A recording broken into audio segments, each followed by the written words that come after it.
Cezanne was born January 19, 1834, in Aix-en-Provence, France. He lived to be 72, dying October 22, 1906. He lived a very fulfilling, prosperous life. Cezanne's father was a co-founder of a wealthy bank firm. While his father set unattainable goals for Cezanne's life, Cezanne had his aspirations set on a life full of art. Paul Cezanne's career started when he attended a school of design in his hometown. His father, still disapproving his son's choices, encouraged Cezanne to go to law school in 1858. He went for a few years, and at this time he was juggling both law and art school. After 5 months in Paris, he began to doubt himself. He returned home and began working at his father's bank. He still continued his art studies. Working in his father's bank didn't go so well, so he returned to Paris, where he lived for 1.5 years. Paul Cezanne was not very influential to the Impressionist period. Many of his works were laughed at by critics and were rejected from the Académie des Beaux-Arts. When he died, many of his works were put on display in 1907, where they gained much more recognition than before. Many young artists were inspired by his use of simplified shapes and optical effects. According to Henri Matisse, I thought, if Cezanne is right, I am right, because I knew Cezanne had made no mistake. Picasso also stated Cezanne was my one and only master. Don't you think I looked at his picture? Who influenced Paul Cezanne? One of the most influential characters in Cezanne's life was Camille Pissarro.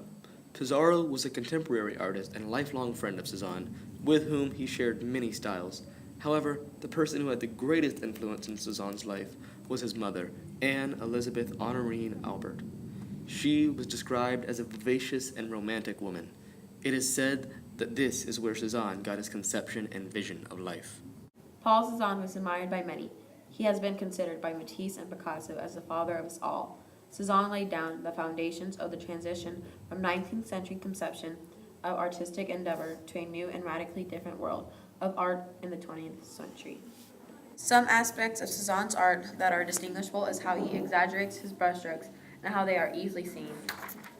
As Paul Cezanne began painting, his brushstrokes were light and airy, and as he matured as an artist, they began to become more architectural.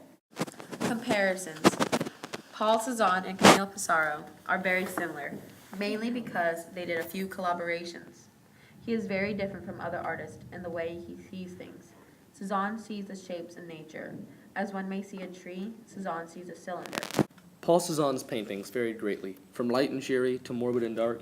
He also painted a wide variety of subjects, such as people, landscapes, fruits, skulls, and scenes with men and women looking over lakes, both parts being played by Bruce Jenner. Cezanne varies from other artists in other countries as he paints French landscapes. You won't see Paul Cezanne paint a picture of the Golden Gate Bridge. Boom!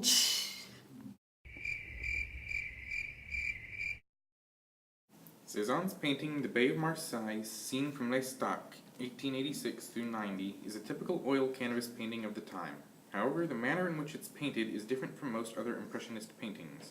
Whereas most painters of the day would focus more on the specifics of the environment, such as the weather or time of day, Cezanne focused more on the color and look of the city itself, equally blending many different colors and structures. L'Estaque was a small fishing village, and Cezanne spent many days there as an escape from the annoyances of daily life. He grew to cherish the village, and it was here that he painted some of his greatest landscape pictures. This piece is titled Pyramid of Skulls. Much like many of Cezanne's other works, this piece was done in oil paint. It is very morbid and dark, which is symbolic for impending death. This is ironic because he died the following year. The Pont de Montcy, compared to his other works, it is very green, but at the same time you can see the difference of the bridge and pond.